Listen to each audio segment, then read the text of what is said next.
e dice noi illustreremo la legge senza essere eccessivamente critici.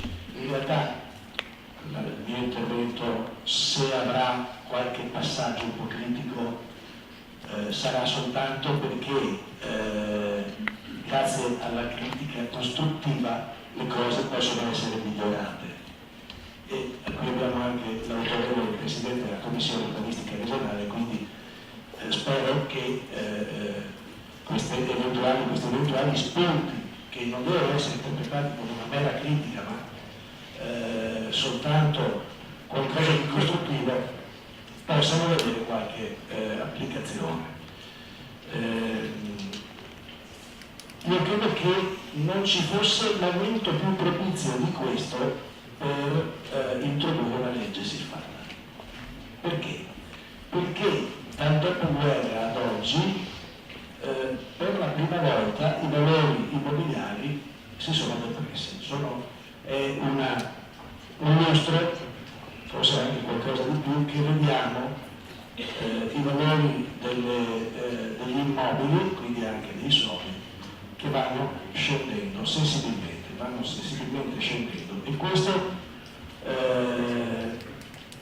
ha dato, diciamo che può aver dato il destro a introdurre una legge così, proprio perché giustamente una legge di questo tipo deve essere applicata, e abbiamo sentito con una certa gradualità, quindi il fatto che i valori degli immobili siano scesi in maniera così sensibile è un elemento utile al fatto che si possa pensare di spostare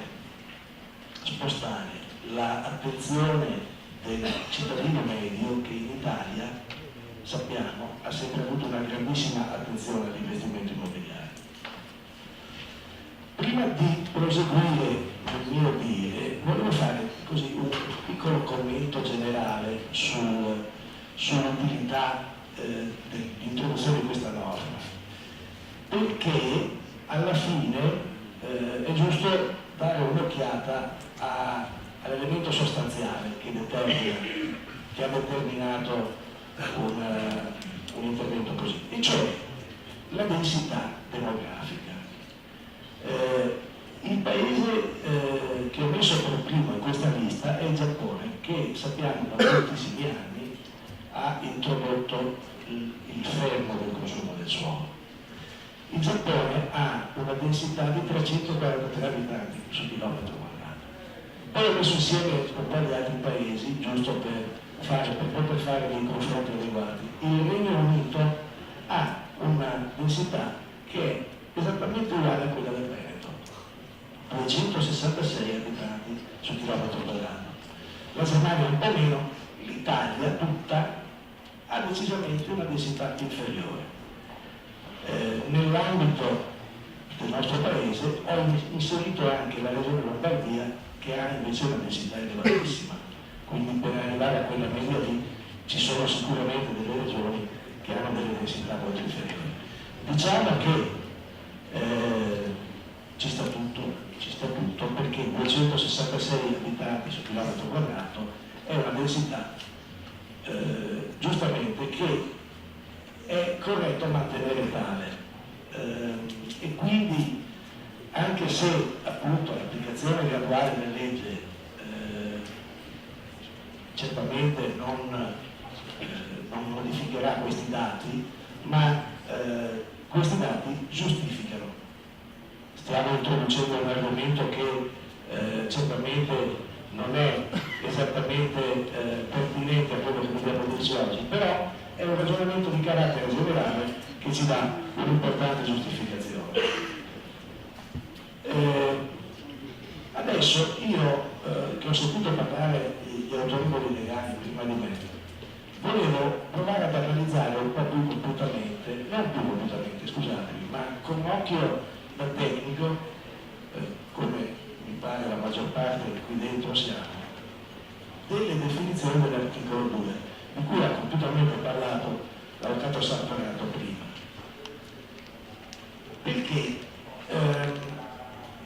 il consumo pezzo di suolo è sostanzialmente imperniato sulla questione della impermeabilizzazione del suolo.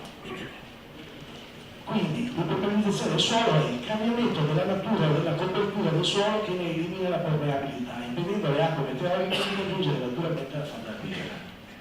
Questo mi fa pensare al fatto che poi, quando si va a parlare degli ambiti di urbanizzazione consolidata, si deve un po' tenere conto di questo concetto, cioè del concetto della permeabilità del suolo. Perché faccio questo discorso? Perché quando vado a vedere poi l'ambito effettivamente consolidato, vado a esaminarlo, e qui invito tutti ad andare a esaminare gli ambiti consolidati dei propri comuni, perché qui non siamo soltanto tecnici di Padova, ma qui ci sono tecnici di tutta la provincia. Invito veramente ad andare a guardarlo, e qui chiedo chiarimento agli illustri urbanisti che mi seguiranno. Scusatemi se così faccio un po' questa premessa prima di entrare nel vivo del mio tema, ma prendo ad esempio una zona del comune di Padova nella quale, voi vedete nella slide, io ho confrontato l'estratto del PI vigente con l'estratto di planimetria dell'ambito urbano consolidato che è stato inviato in regione dal comune di Padova. Allora, l'estratto del PI vigente, scusate, è un lapsus freudiano, sono abituato a parlare di PRG. Stiamo parlando della zona intorno allo stadio. Vedete che questo retino è tutto omologo, è il retino del parco sportivo, la definizione usata, scusate, non la ricordo. Ma il retino è tutto omologo, lo vedete? Mentre se andiamo a guardare l'ambito urbano consolidato che è stato presentato in regione, mi scinde in due parti, cioè una parte, la parte rosa è l'ambito urbano consolidato, la parte bianca non lo è, non è ambito urbano consolidato. Mi chiedo allora, da tecnico, perché c'è questa distinzione nell'ambito del medesimo retino? Forse poi ci sarà qualcuno che riuscirà a darmi una spiegazione, ma mi viene fatto di pensare che se sono state inviate alla regione delle planimetrie così siffatti, da tecnico mi viene fatto di pensare che questa qui sia, passatemi il termine, anche se forse è un po' improprio, ma è una variante.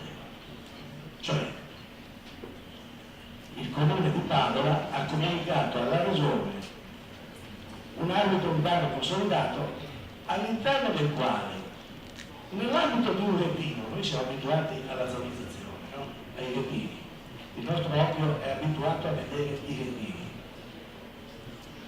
Nell'ambito dello stesso retino io vedo una parte è territorio urbano consolidato e l'altra no.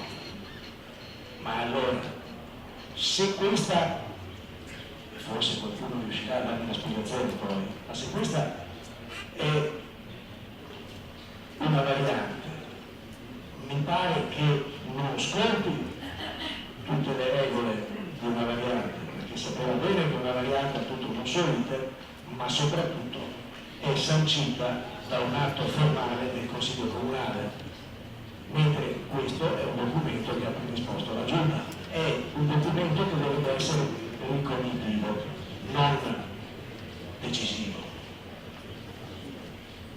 Vado avanti.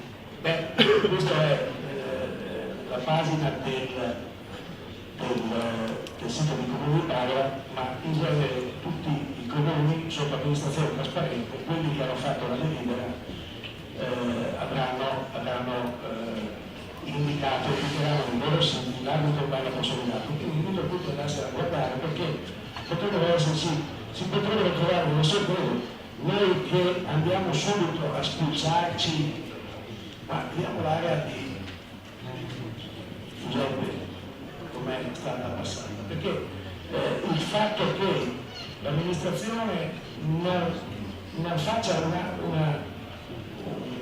un'azione ricognitiva, ma faccia un'azione modificativa, credo che sia una cosa che non è precisamente quello che la legge chiedeva.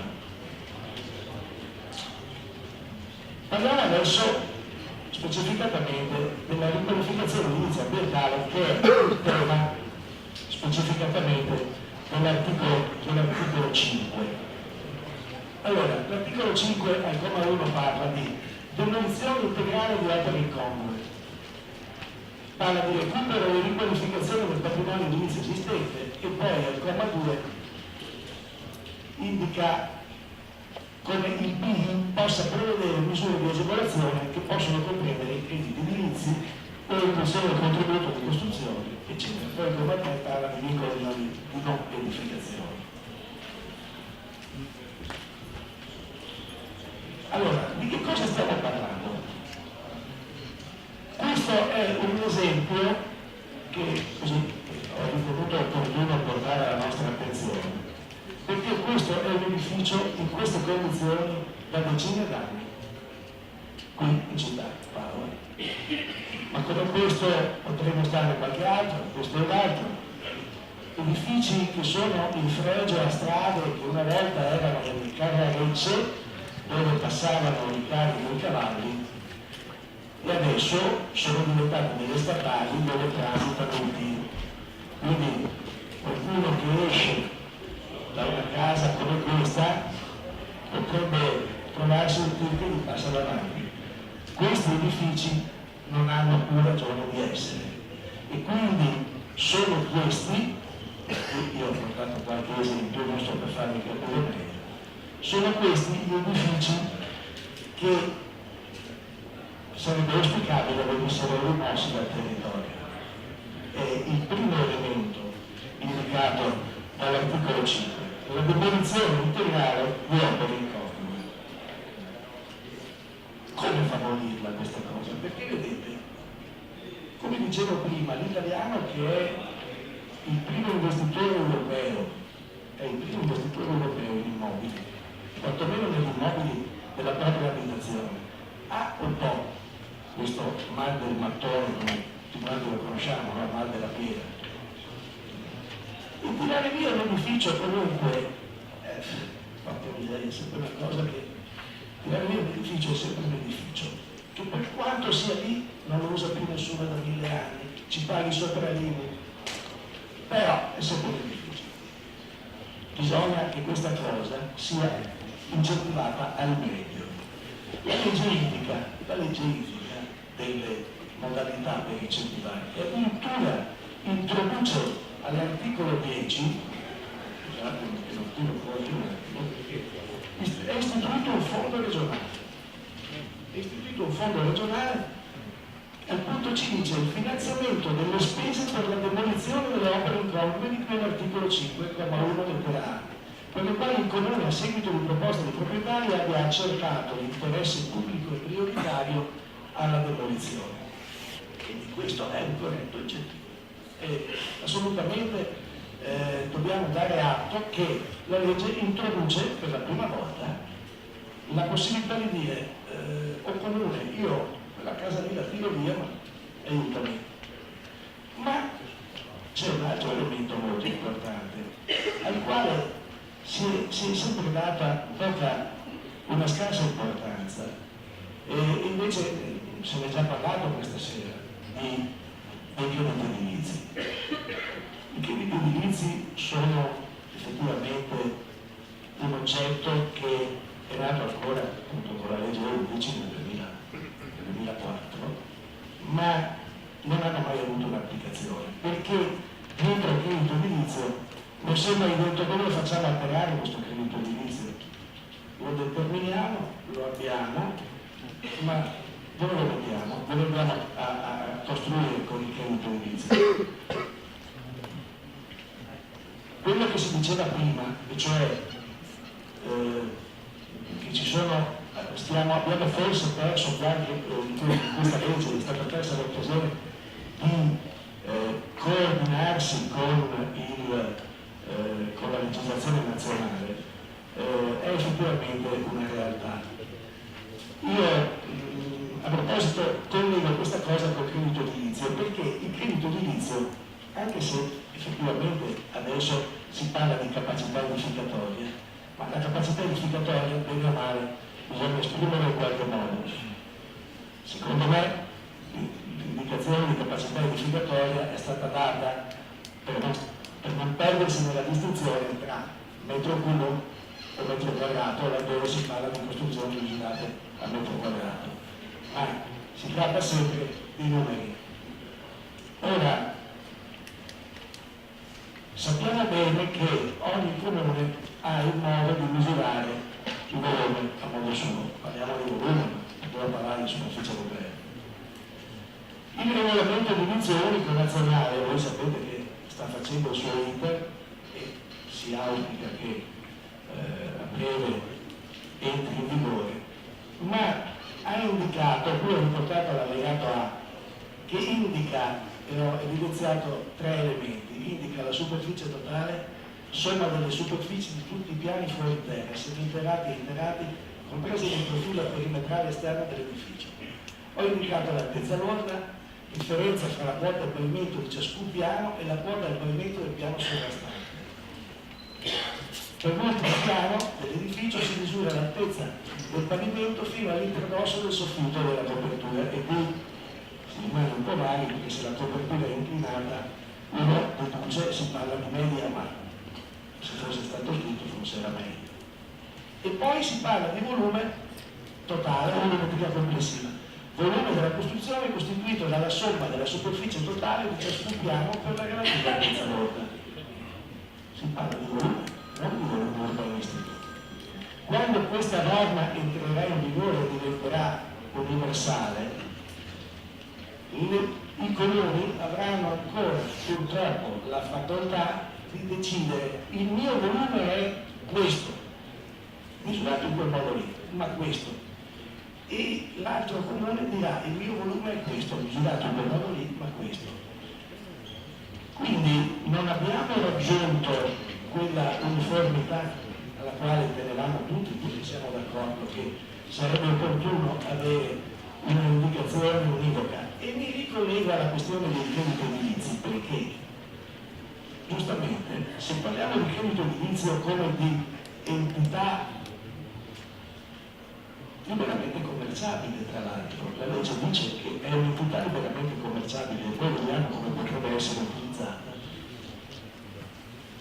Se parliamo del credito edilizio come entità liberamente commerciabile, dovrebbe avere la valenza di una moneta unica, e invece continuiamo a non avere questa valenza della moneta unica. Un altro spunto che vorrei indicare a proposito degli edifici che mostravo prima: molti di questi edifici purtroppo sono lì e rimangono lì perché non hanno un proprietario, o meglio, hanno proprietari sparsi per il mondo, sono stati ereditati, non hanno un'indicazione precisa. Qui c'è un solo proprietario che ha un 153esimo della proprietà e tutti gli altri non si sa dove siano.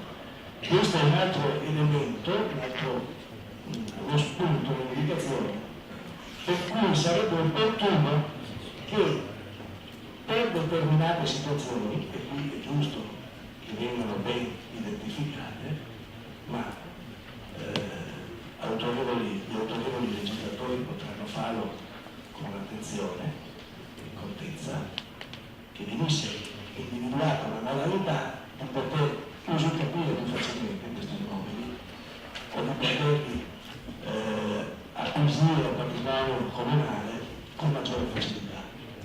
E qui lo dico proprio nell'intento della famosa pulizia del suolo, nel quale la rimozione di questi edifici è assolutamente importante.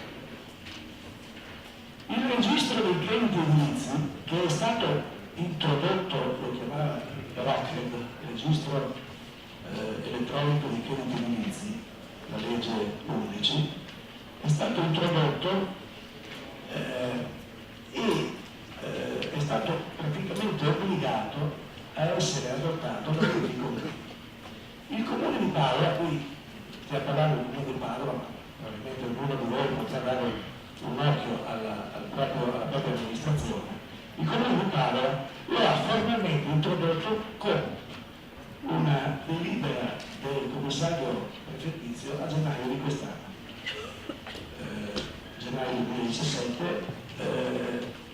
l'introduzione del registro 2004, passato qualche anno. Forse è evidente che non è stata data mai una grande importanza a questo oggetto, che invece riteniamo sia di sostanziale importanza. Come poterli utilizzare questi crediti edilizi? Noi ci permettiamo di così dare qualche spunto, qualche indicazione, perché il credito edilizio, che è dichiaratamente liberamente commerciabile, quindi potrebbe andare a costituire una sorta di banca, e quando io la vedo da un punto di vista molto pratico, quando il cliente mi dice io quella casa lì vorrei tirarla via, facciamo la pratica per ottenere il famoso finanziamento dell'articolo 10, facciamo la pratica.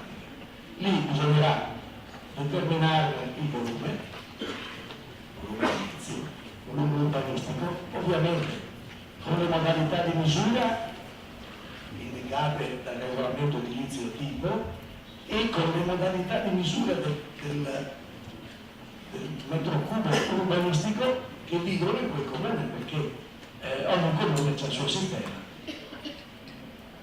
E quella misura sarà ciò che potremo utilizzare, dovrà avere una valutazione. Anche questo è un elemento che bisogna determinare.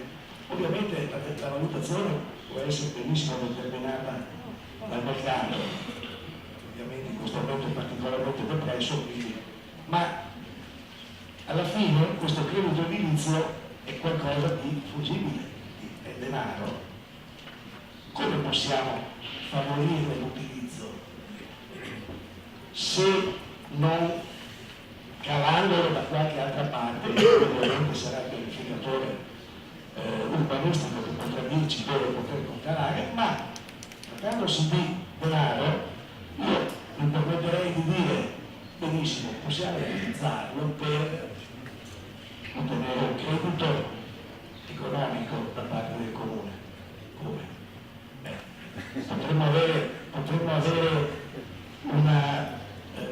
per esempio un valore di sconto su tariffe comunali o sull'IMU su altri immobili che io dovrei pagare. È uno scotto che io chiedo al comune in cambio della rimozione di un immobile. È qualche cosa che può venire a costare anche all'amministrazione per fare pulizia, però facciamo pulizia. Quindi sono spunti che si può considerare in un possibile futuro per proseguire l'applicazione di questa norma, che sicuramente vedrà delle modifiche nel prossimo futuro.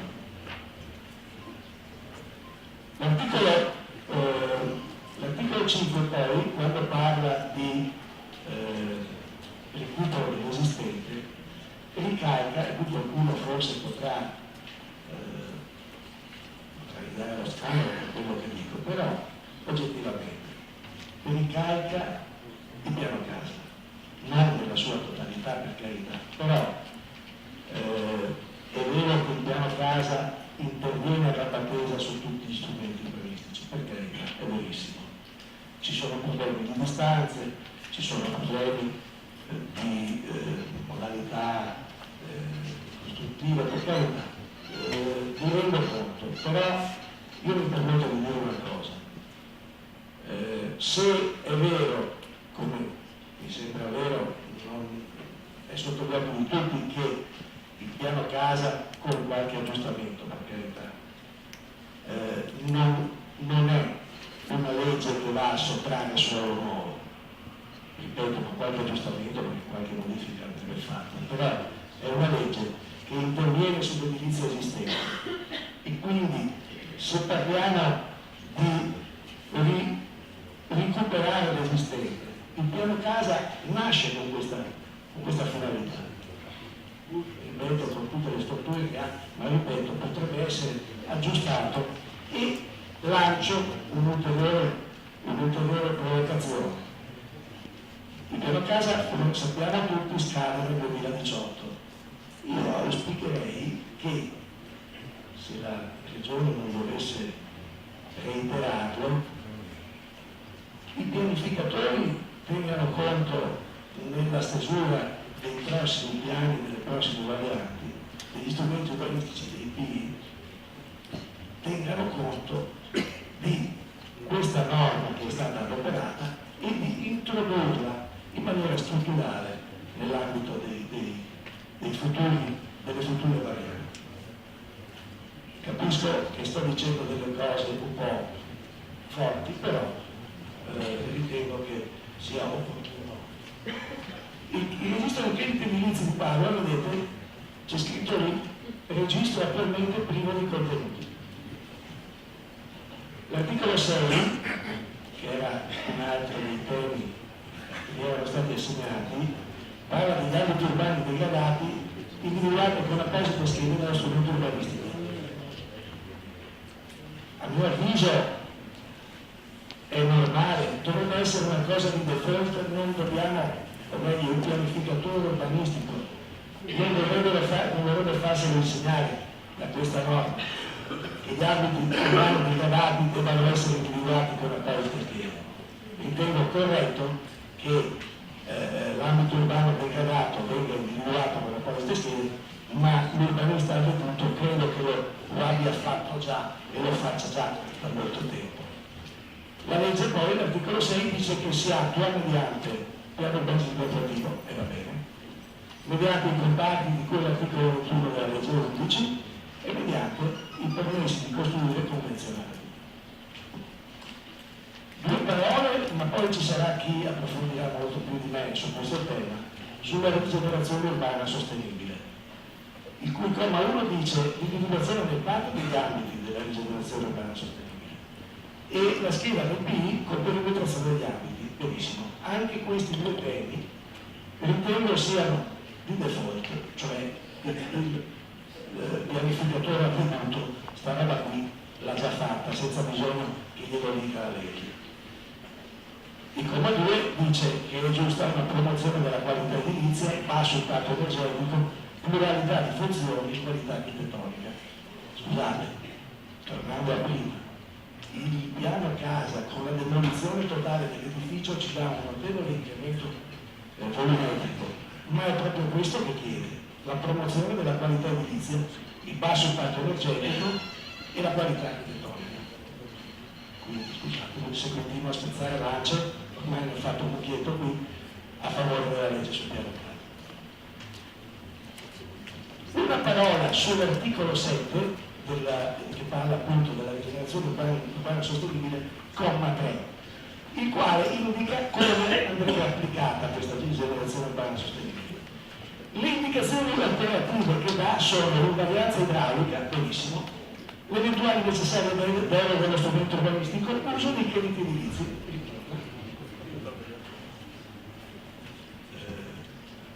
Il terzo elemento l'ho sottolineato, vedete, la relazione economica, e concludo, scusate se mi sono dimenticato. Questo è un esempio di rigenerazione urbana ed è la localizzazione Le Albere intorno al museo Buse Trento, operata da Renzo Piano. Eccola qui, desolatamente deserta. Un'operazione immobiliare costosissima che ha portato a quell'edificio, a quella situazione. Cioè, oggi, dal 2013, è stata completata nel 2013, oggi è ancora in queste condizioni. Quindi attenzione alla parte economica della rigenerazione urbana sostenibile. Lo diciamo a noi sommessamente, noi geometri, che abbiamo una particolare attenzione a che le cose funzionino dal punto di vista economico in edilizia. Scusatemi, concludo con una slide un po' provocatoria. Applichiamo l'articolo 5 per questo.